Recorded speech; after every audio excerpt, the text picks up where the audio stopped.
You crouch by the fire. Its glow licks across the faces of your kin, hollowed eyes, cracked lips, skin painted with ash. The flames are small tonight, too small. Wood is scarce in this valley, and no one dares wander far from camp to gather more. Beyond the light waits death. The air is cold, sharp as flint in your lungs. Smoke clings to your hair, stinging your eyes. Around you the tribe huddles in silence. Mothers clutch their children, the youngest too weak to cry. The hunters sit with their spears angled forward, tips glowing faintly where they were blackened in the coals. Their hands shake, not from weakness, from memory, because the valley remembers, and so do you. Last moon, another band camped here. You saw what was left. Bones scattered in the reeds, skulls cracked like shells, red smears baked into the earth. The smell of rot clung to the stones for days. No scavenger dared touch it.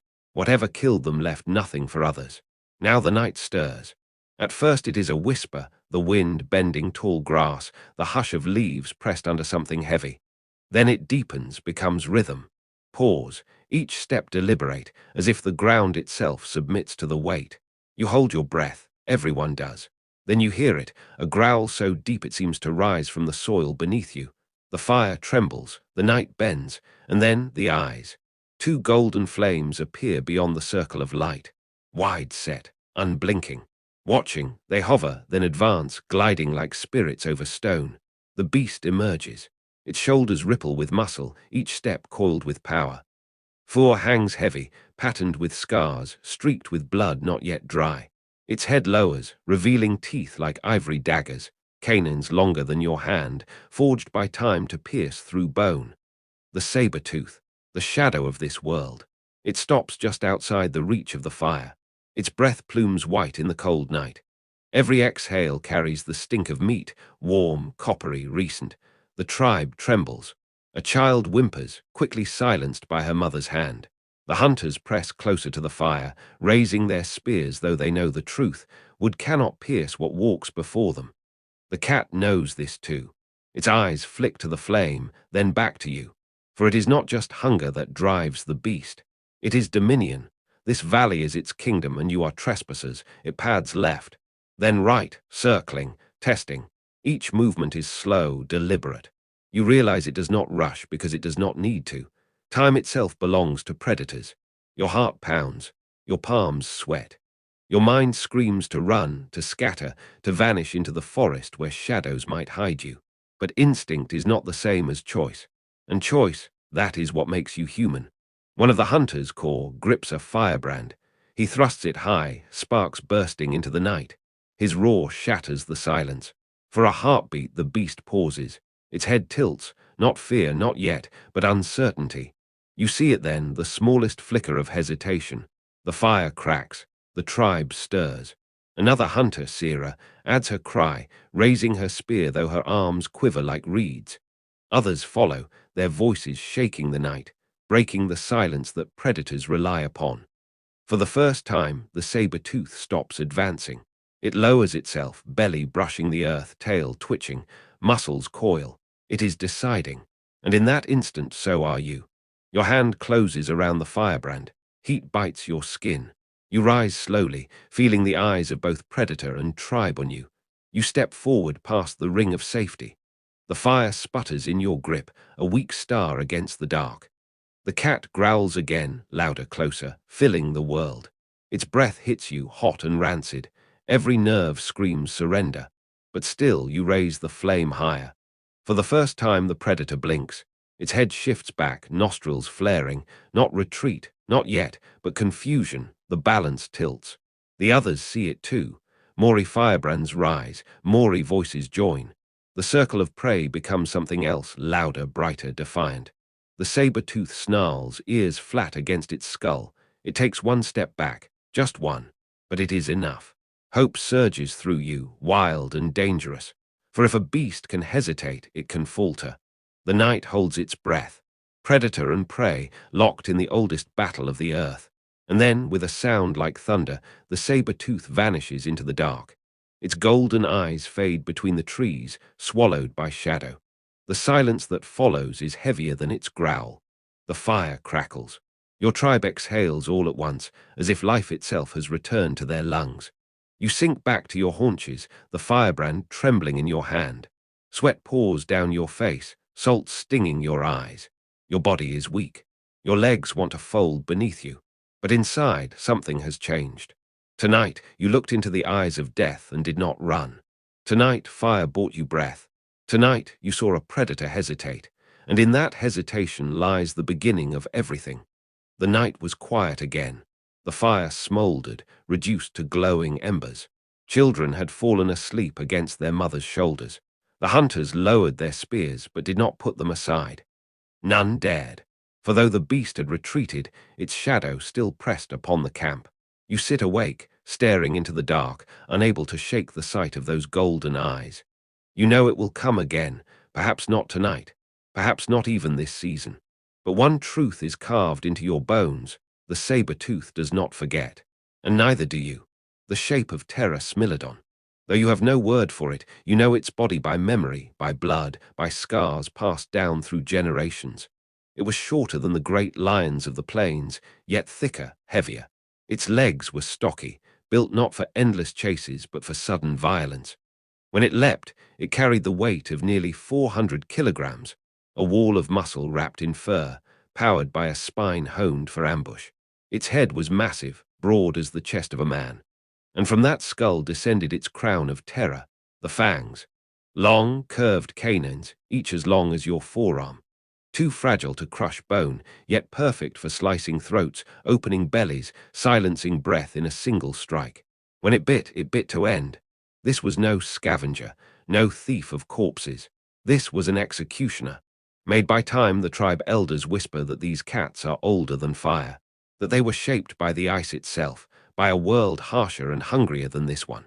And in truth, the bones buried deep in stone, though you cannot know them yet, tell the same story. Smilodon had walked this earth for 2 million years before your people ever dared the open plains. It hunted in lands of giants. Mammoths, mastodons, bison so massive their horns could impale a man through. To kill such beasts required power beyond imagination. Smilodon had it. Its jaws could open wider than any other cat's, stretched near 120 degrees, a living trap designed for the fatal plunge. Its forelimbs were colossal, thick with muscle, gripping prey as if the earth itself had wrapped around them. It did not chase, it did not waste, it waited. And when it struck, the fight was already over. The law of the wild, to be born human in this age, was to be born beneath a sky of predators. The cave lion, larger than any that walk the earth now. The dire wolf, its jaws built for bone. Hyenas the size of men, laughter echoing in the dark. But none haunted dreams like the saber-tooth. For the lion hunted in prides, the wolves in packs. Their tactics could be read, understood, even countered. The saber-tooth was different. It was silence given flesh. Solitary, patient. A shadow in the grass. You never saw it until it was too late. You never heard it until your kin were already falling. That was its gift. That was its curse upon humankind. The mismatch against such a beast, what were you? Flesh without fur. Skin that tore at the touch of thorn. No claws, no fangs. A stride slow, clumsy, exposed. Your bones broke easily. Your young died quickly. Even the strongest hunter could not stand a moment against the saber-tooth strike. It was not a contest. It was an equation. Muscle against weakness. Fang against soft flesh. Predator against prey. And the answer was always the same. So long as strength alone ruled the earth, you were never meant to survive. The fear that shapes the saber-tooth was more than a hunter. It was a teacher. Every scar upon your people was a lesson carved in blood. Do not wander at night. Do not stray from the fire. Do not carry your young where the grass is tall. Even your stories were built from its shadow. Around the fire, mothers whispered of beasts with teeth like spears, eyes that gleamed like suns, footsteps that shook the ground. Monsters. Yes, but monsters born of memory, of truth. In time, the fear of the saber-tooth did something no predator could ever intend. It sharpened you, forced you to change, forced you to see that survival would never come from muscle or bone. It had to come from something else. The spark beneath the terror tonight, the cat had stepped back. Just one step. But for your kind, it was enough. Enough to prove that predators could hesitate. Enough to plant the seed that perhaps strength was not the only weapon. The saber-tooth did not know it, could not know it, but in its dominance lay the birth of its undoing. For every time it circled your fire, every time it took your kin, every time it forced you to invent, to remember, to plan, it carved the path of your future. The predator had perfected itself through flesh, but you would perfect yourself through thought. And thought, though fragile, does not die with the body. It spreads, it grows, it remembers. The saber-tooth could kill the man, but it could never kill the idea. You close your eyes, the fire hisses low. In the distance, an owl calls across the dark. For now, the valley is still. But deep in your chest, something stirs. A truth, a whisper, a challenge. You may be weak, but weakness does not mean defeat. Not forever. The fire has burned low again. Its glow barely clings to the circle of stones, and the night presses in heavy as a beast's breath. Your kin sleep fitfully, each twitch, each mutter, the body's memory of terror. But you remain awake. Because in the silence, one thought gnaws at you like hunger. We are not made for this world. Flesh without armor, look at yourself. Your skin tears at the scrape of a thorn. A simple fall can snap your bones. Rain chills you to the marrow, and the wind strips your warmth as if mocking your fragility. Other creatures are born clothed, fur, feather, scale. You are born naked, exposed. The wolf carries armor in its hide. The bear wears strength in every claw. The cat wears daggers in its mouth. And you wear only fear. The cruel joke of nature run. You cannot. The deer will leave you in dust. The bison thunders farther in minutes than you can travel in hours. Climb, poorly. Your arms tire, your grip slips, your nails break. Fight, pathetic. Your teeth are dull, your hands empty. Your legs too slow to strike, too weak to crush. It is as if nature, in a moment of cruel humor, birthed you incomplete, a creature stripped of weapon, claw, and fang. To live in this world is to exist as meat wrapped in skin, waiting to be claimed. A physics problem against the saber-tooth. There is no contest. Its paw falls heavier than your chest. Its bite carries pressure enough to split the neck of an aurochs. If survival were measured only in muscle, the story would end here. There would be no campfires, no tribes, no memory. It is not a battle. It is a physics problem, and the equation does not favor you. The hunger of the world, you are not hunted only by one predator. Every shadow hides another mouth. The hyenas laugh at your fire's edge, eager for scraps of your kill or scraps of you. Their jaws crack bones that your stones cannot. The wolves follow your tracks, lean and tireless. They know your children cannot keep pace. The eagle circles above, its eyes sharper than your finest spear tip. To it, your infants are nothing but squirming meat. Everywhere you walk, the world watches. Everywhere you rest, the world waits. The truth is simple. You are the weakest animal in a land of titans. Fragility of the tribe, even your tribe, your strength in numbers, carries its curse. Your children are slow to grow, helpless for years. Your old ones linger, fragile as dry leaves, yet still in need of food. Every life is a burden, yet every life is needed. Lose one, and the whole becomes weaker. The predator does not share this weight. The predator carries only itself. The edge of extinction sometimes, when the nights are longest and the firewood scarce, you wonder how your people still exist at all. So many times, the line has nearly broken. Floods have drowned camps. Plagues have carried away children. Winter has starved even the strongest hunters. And always, always, the beasts circle closer. Your survival is not strength. It is luck. Luck that the cat chose another prey tonight. Luck that the wolves turned back. Luck that the storm passed before the last ember died. But luck is not a weapon. Luck cannot last. The spark beneath the ash, and yet you are still here, still breathing, still fighting, still clinging to the warmth of the fire. Why? Because though your body is fragile, your mind is restless. Where claws fail, thought scratches. Where fangs cannot pierce, memory bites deeper. Where speed falters, patience waits. Perhaps nature's cruel joke was not a mistake. Perhaps weakness itself is a design. For only the weak are forced to imagine. Only the weak are forced to invent.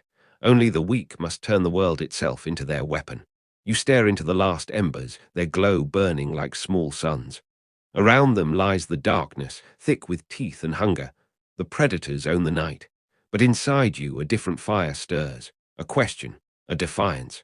If the body cannot conquer, can the mind? The night has teeth, you know this. You have lived with it since the day of your birth.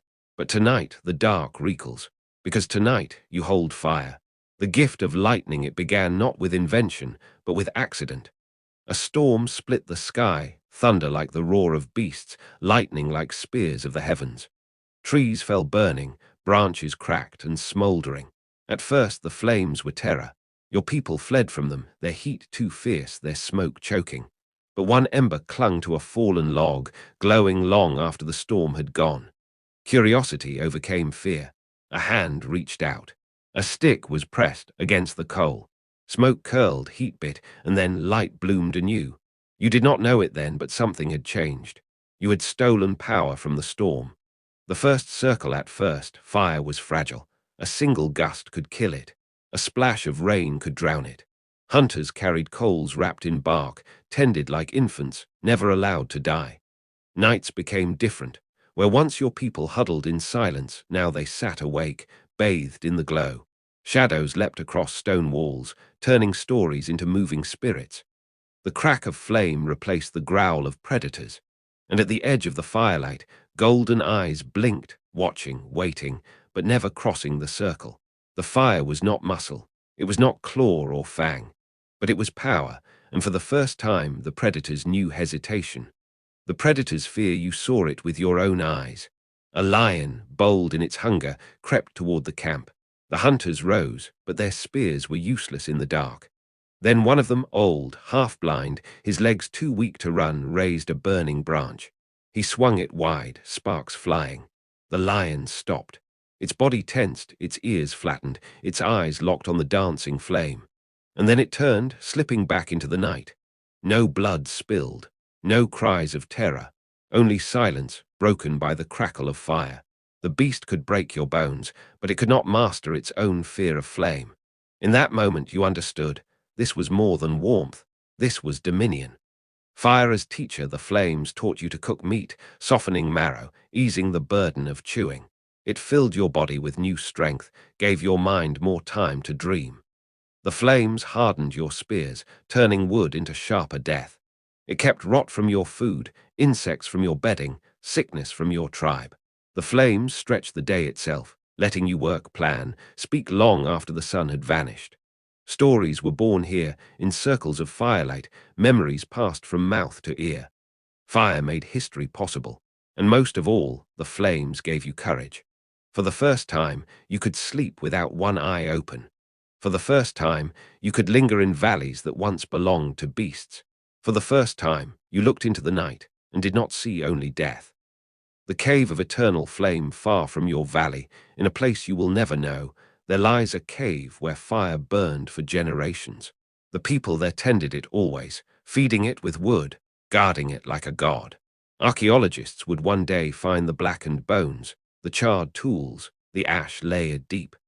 Proof that once, 400,000 years ago, humans had not merely discovered fire, they had mastered it.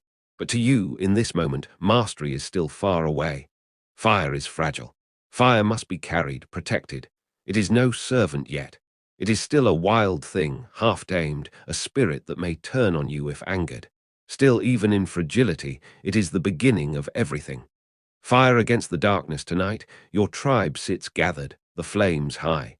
Sparks drift upward, lost among the stars. Beyond the light you hear the prowling of beasts, paws on stone, breath in the reeds. They circle, they hunger, but they do not cross. The fire roars, the fire hisses, the fire commands. And for the first time you feel the world tilt. The saber-tooth still reigns, the wolves still hunt, the bears still prowl. But now you carry something they cannot. Something that is not tooth nor claw, but brighter, deadlier, infinite. A weapon not of flesh, but of thought. The myth is born, the children watch the flames and see faces in the fire. They whisper that the sparks are ancestors, that the crackles are voices of the dead. The elders nod. Perhaps it is true. Perhaps the fire is not merely stolen lightning, but a gift. A gift from the earth. A gift from the sky. A gift for those too weak to survive alone. You cradle the firebrand in your hand, watching the shadows bend before it. And you wonder, perhaps weakness was the path all along. For the lion does not need fire, the wolf does not need story, the saber-tooth does not need thought, but you do. And in needing, you become something more. The night stretches on, but you do not tremble as before. For though the predators wait in the dark, tonight the dark waits for you. The fire gave you courage, but courage alone does not feed the tribe. To survive, you must strike. The first edge you find it in a riverbed, a stone chipped sharp against another. A cup blooms on your finger, red and stinging. It hurts, but it teaches. Soon, your people learn to strike stone against stone, again and again, until edges emerge. The first knives are born, crude, jagged, but sharper than claw. They slice hide, carve wood, split bone. The beasts are still stronger. But now you hold a sliver of the earth itself in your hand. And stone, unlike flesh, does not tire. The spear one day, you bind a sharpened stone to a branch. You press it with sinew, hardened with resin. It feels heavier than a stick, but also truer, more certain. When you thrust it into the side of a tree, it sinks deep. The spear is more than a weapon. It is an extension of your reach. Where once you could strike only within arm's length, now you can wound from beyond. But still, you must close the distance. And closing the distance is death. The lions wait for you to stumble. The aurochs, wild cattle, massive as mountains, crush the careless. The mammoth does not fall to a single thrust. You need something more. You need the power to strike before the enemy touches you. The first throw it happens by accident. A boy, too weak to hold his spear steady, hurls it in frustration. The weapon arcs, spinning, then strikes the dirt. The tribe laughs, until one day, a hunter copies the motion in desperation. The spear leaves his hand and finds the flank of a deer. The beast stumbles, the laughter dies, a new kind of silence rises. For the first time, death has traveled through the air. Distance as power, the predators rule by closeness. Claws that rake, teeth that tear, muscles that crush.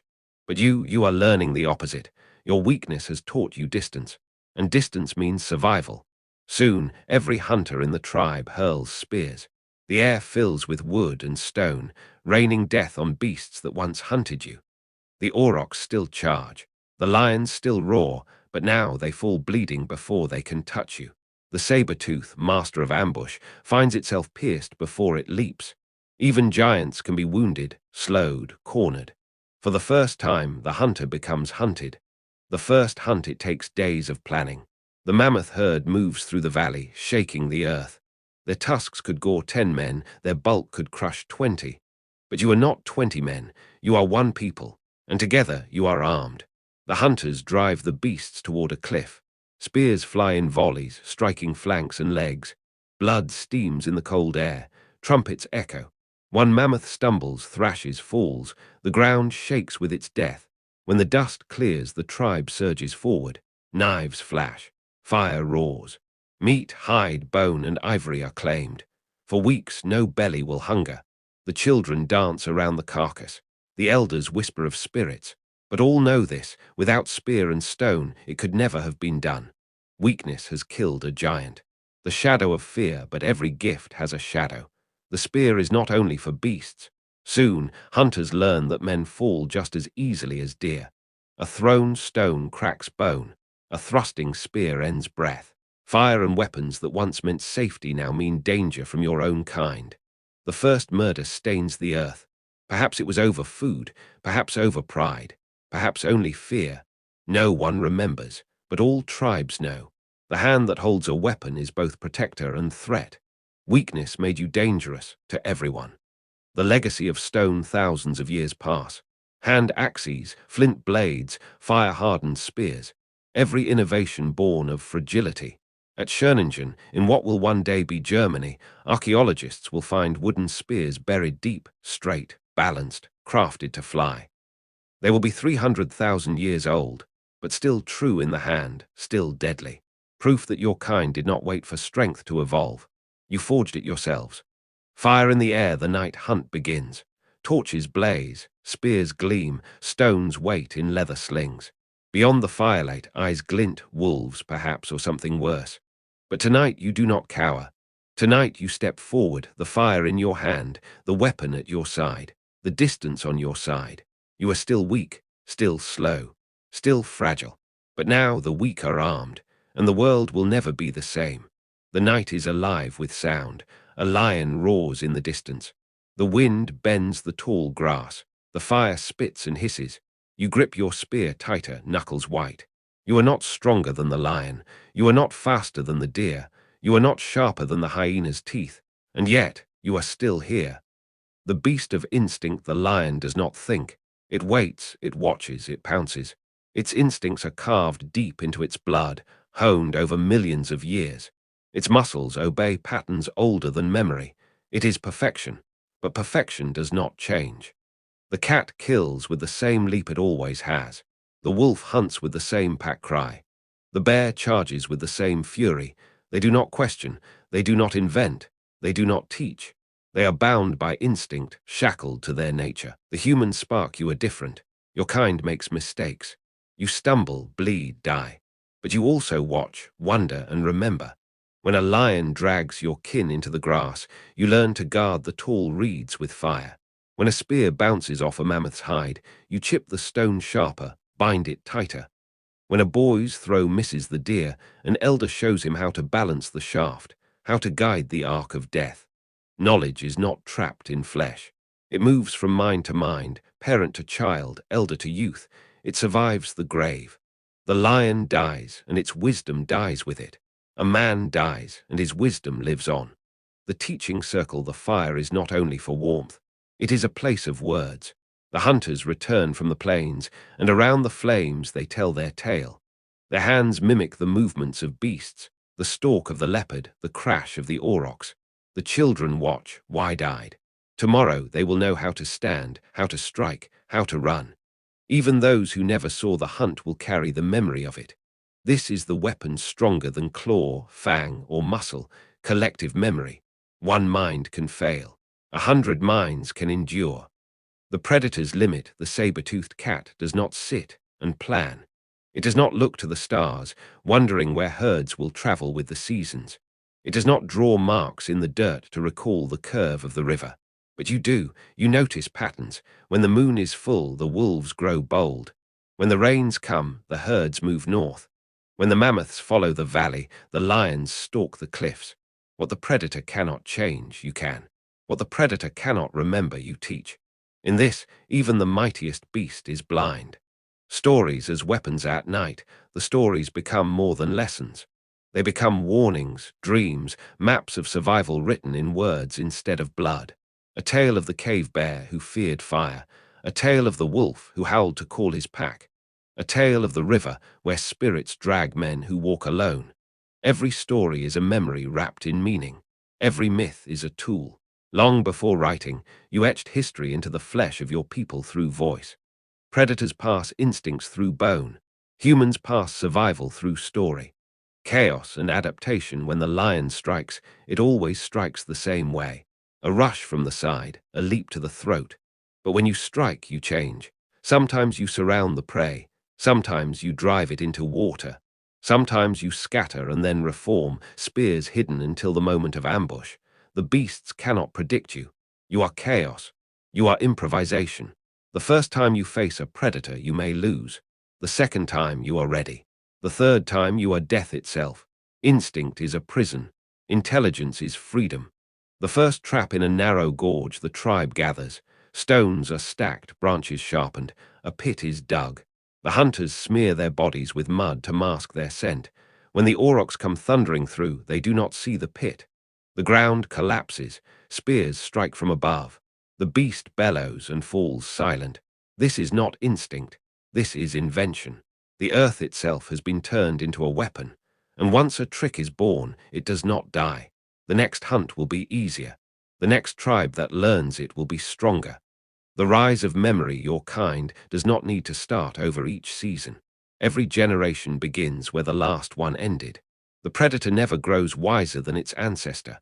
But you are building. Stone by stone, word by word, hunt by hunt. This is evolution without bone or blood, an evolution of thought. And with it, even the weakest can stand against the strongest. The dawn of strategy, the lion waits, the wolf howls, the bear charges. But you choose, you plan, you adapt. You set the fire where the wind will drive smoke into the cave. You place the spears where the herd will run. You move as many but think as one. The predators will never understand this, but you do. And because of that, you endure. The truth of weakness: you are not the strongest. You are not the fastest. You are not the fiercest. But you are the one who remembers, the one who teaches, the one who adapts. The beasts will always be stronger, but you will always be wiser. And in the war between strength and mind, wisdom wins. The forest is not only a place of danger. It is a shield, a trap, a fortress, if you learn how to shape it. You are small, fragile, weak in the open plains. But the moment you begin to bend the world to your will, the land itself fights for you. The high ground your tribe chooses its camp, not in the low valley where shadows creep, but upon the hill. From above, you can see the approach of predators. You can see the herds move like rivers of muscle. You can see the firelight of rival bands. High ground is more than safety. It is time. Time to prepare, to flee, to strike first. From a hilltop, you are not prey, you are the watcher, and the watcher is dangerous. The perimeter of fire, the darkness presses close, thick with eyes. Wolves prowl at the edge of vision. Their hunger is old, their courage deep, but you have fire. Not one flame, many. A ring of torches, a wall of sparks. The camp glows like a second sun. The predators pace, snarl, test the edge, but they do not cross. It is not just fire they fear. It is the boundary.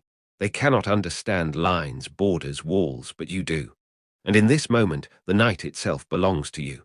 The noise trap, a rib bone dangles from a cord.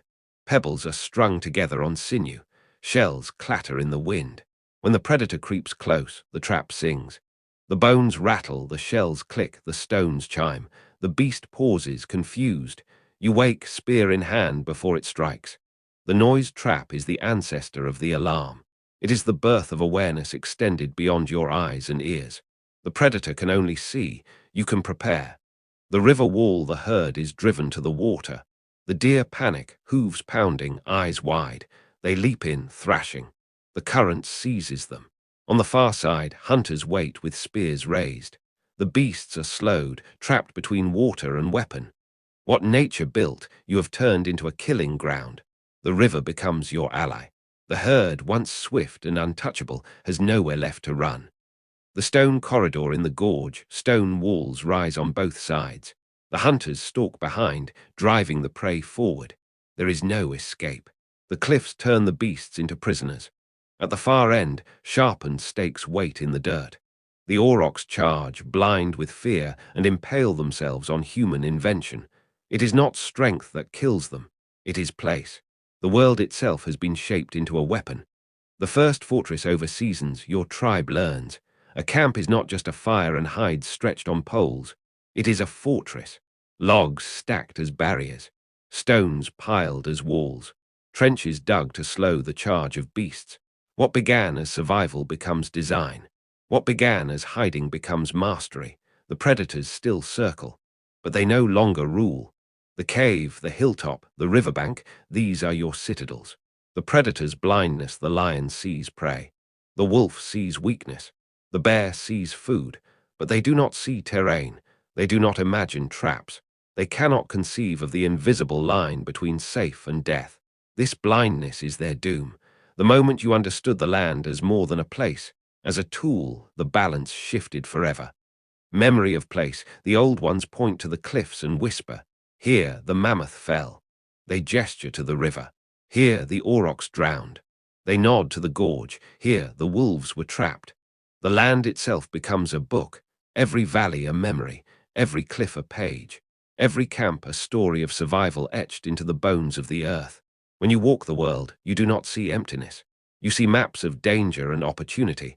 The beasts pass through blindly. You pass through with memory. The first city in dream, no walls of stone yet rise. No towers touch the sky. But already the seeds of cities are here. The fire circle, the watch on the hill, the wall of logs, the alarm of shells.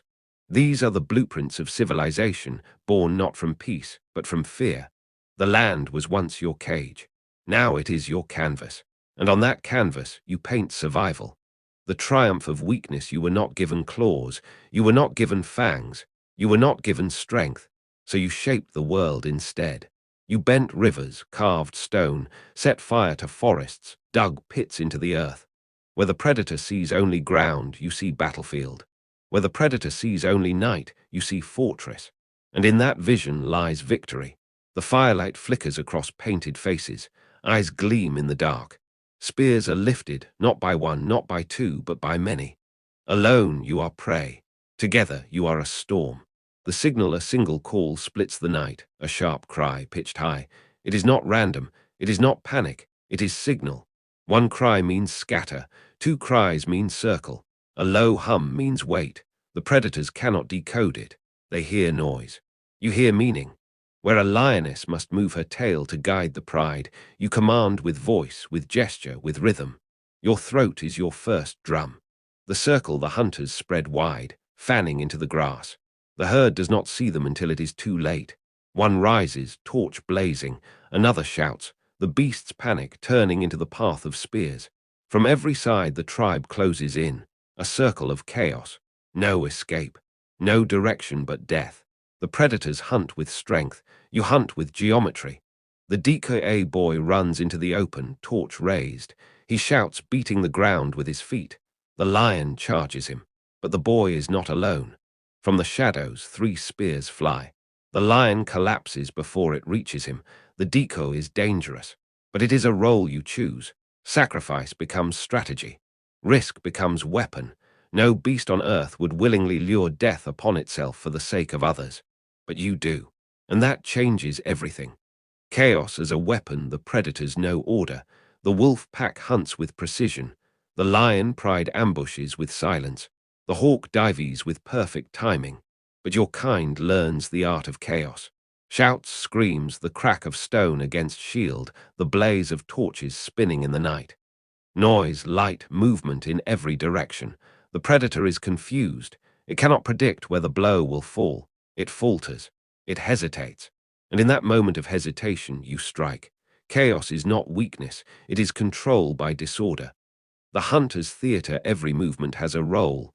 The runner, the driver, the fire-bearer, the thrower, the ambusher, the finisher. It is not instinct. It is rehearsal.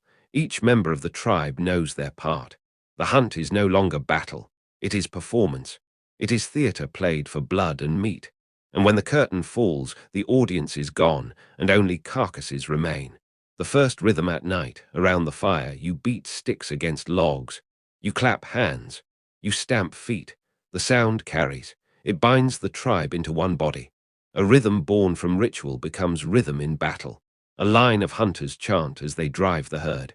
Their voices echo, steady, relentless. The beasts feel it, fear in the form of sound. The predators cannot do this. They can roar, they can growl, but they cannot compose.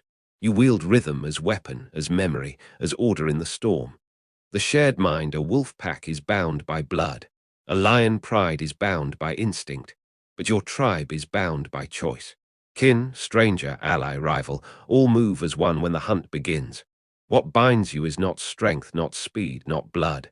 It is agreement. It is signal. It is trust. Together you form something greater than any beast. A collective mind. The first war dance one night, the tribe faces another tribe. The air is thick with tension. They do not strike at once. Instead, they shout. They beat their spears on the ground. They paint their faces with ash. The display is not random. It is intimidation, a storm before the storm. Sometimes it works. The weaker tribe flees without bloodshed. Sometimes it does not. Spears fly and the ground drinks red. But always the dance shows this truth. Chaos is not madness. Chaos is power. Knowledge that spreads a new signal is invented, a whistle through the teeth. A new formation is learned, the double circle, hunters within hunters. It does not stay with one tribe. Strangers see it, copy it, carry it to other valleys. The knowledge spreads faster than bloodlines. Predators never change, but humans teach across borders. The first whispers of culture echo in the hunt, not just survival, shared strategy. The triumph of many. A single man cannot face a bear. A single man cannot bring down a mammoth. A single man cannot face a rival band, but many can. And together, many are more than strong. They are unpredictable, they are patient, they are relentless. This is the weapon no predator has. This is the fortress no beast can breach, the power of we. From prey to storm once, the lion was the terror of the grasslands. Once the mammoth was the giant no one challenged. Once the hyena laughed at your weakness. But now the circle forms, the torches blaze, the cries rise into the night. You are no longer prey, you are storm, and storms do not run. The darkness is thick. The wind whispers through the grass. Eyes gleam at the edge of vision, waiting, circling. Once this was the end. Once night meant terror. Once you huddled in caves praying to see the dawn, but not tonight. Tonight the night itself burns. The gathering of fire torches are lifted high. Sparks leap skyward like stars torn from the heavens. A ring of flame grows, crackling, spitting, snarling like a beast of its own. The predators pace beyond the light, lions, wolves, even the shadow of a saber-toothed cat. Their eyes catch the glow, but they do not advance. They are waiting for weakness. They are waiting for you to run, but you do not. The first stand the tribe does not scatter. The tribe does not flee. The tribe forms a wall of spears, shoulders touching, eyes fierce. The children are behind the fire. The elders hold the torches. The hunters grip their weapons, knuckles white. A roar splits the night, deep, thunderous, hungry. The lion steps forward, muscles rippling, mane blazing in firelight. Every instinct tells you to flee, but you do not. This time you hold the line. The clash, the lion charges. Torches thrust forward, spears arc through the air. The beast collides with fire and iron, snarling, thrashing. It is stronger, it is faster, but it is alone. The tribe is many. Every strike weakens it. Every flame blinds it. At last, the lion stumbles, blood dark on the grass. A final spear pierces its side. It collapses with a shudder, the earth shaking beneath its fall. The silence that follows is not fear, it is triumph. The turning point, the predators retreat into the dark. The wolves melt back into shadow. The hyenas scatter. Even the saber-tooth, that ancient terror, vanishes into the grass. For the first time in all the ages of earth, the night is yours. You do not cower. You do not pray. You feast. Meat roasts over the fire. Children laugh. Elders sing. The land has shifted. The balance has broken. Prey has become predator. The memory of blood, but you do not forget. You remember the years of fear, of running, of silence broken by screams in the night. You remember the claws, the teeth, the bones left behind in the grass. And you know this victory is not chance. It is the harvest of every spark of thought, every wound endured, every story told. The lion lies dead, but its ghost will haunt your people forever. The memory will keep you sharp. The fear will keep you ready. Fear was your master. Now it is your teacher.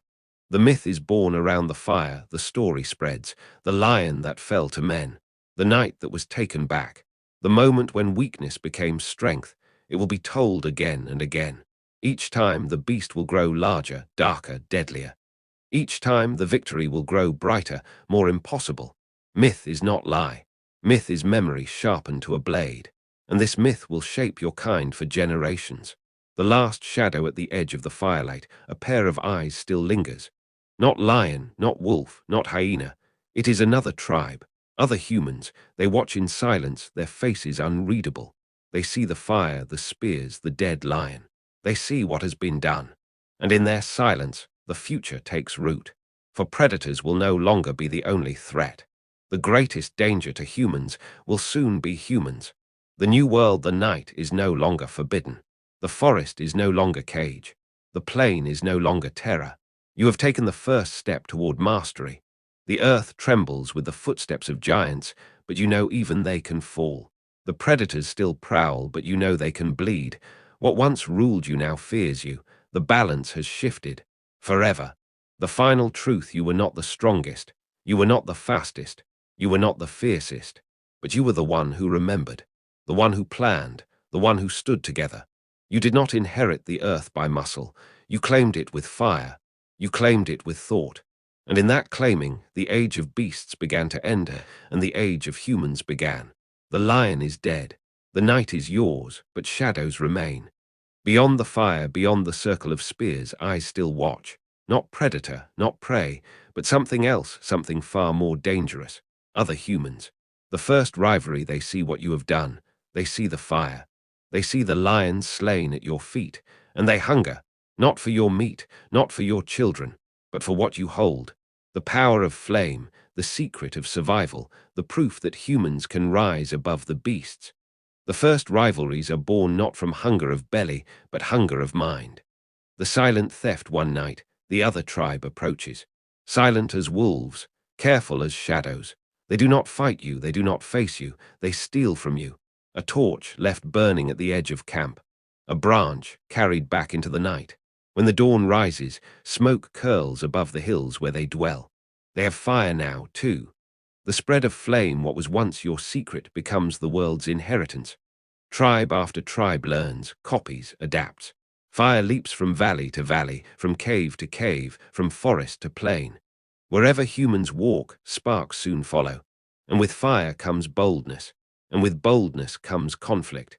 For when predators retreat, humans no longer share the land, they fight for it. The first war, it begins small, a raid for meat, a stolen carcass, a club raised in anger. But soon the battles grow. Stones are sharpened. Spears are hardened. Torches are turned not against beasts, but against each other. The first blood spilled by human hands is not predators, but humans. The grass runs red. The smoke rises. The age of war is born. The ghosts of predators, yet even in battle, the old fears linger. When the fires burn low, when the screams fade, when the dead are buried, silence returns. And in that silence, the forest still whispers. The wolves still prowl. The lions still wait. The saber-tooth still watches. For though you fight each other, the beasts have not vanished. They circle, patient, waiting for the moment when human pride blinds human eyes. The weight of fire is not just warmth. Fire is not just safety. Fire is power. And power is never free. It must be guarded. It must be fed. It must be fought for. Those who hold fire rule. Those without it bow or die. The circle of flame that once united becomes the border that divides. The lesson of the dead lion, you remember the lion. Its roar, its fury, its fall. It lies now as bones in the dirt, but its lesson lives. The lion taught you that no beast is invincible. The lion taught you that courage is stronger than fear. The lion taught you that together you are more than prey. But the lion also left another truth. The greatest hunts are not of beasts, they are of each other. The birth of dominance from this moment forward, the story of humanity changes. No longer prey, no longer hunted. Now you are hunters of beasts, yes, but also hunters of men. The fire you hold does not just light the night, it lights ambition, it lights rivalry, it lights war.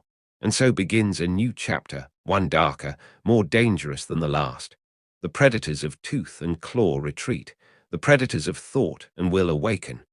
The final truth, the night no longer belongs to the lion. The plains no longer belong to the wolf. The forests no longer belong to the saber-tooth. They belong to you. But so too does the burden. You have claimed the earth, but to keep it, you must fight not only the beasts around you, but the beasts within you. The fire burns, the tribes gather, the world shifts, and for the first time the enemy is not in the shadows. The enemy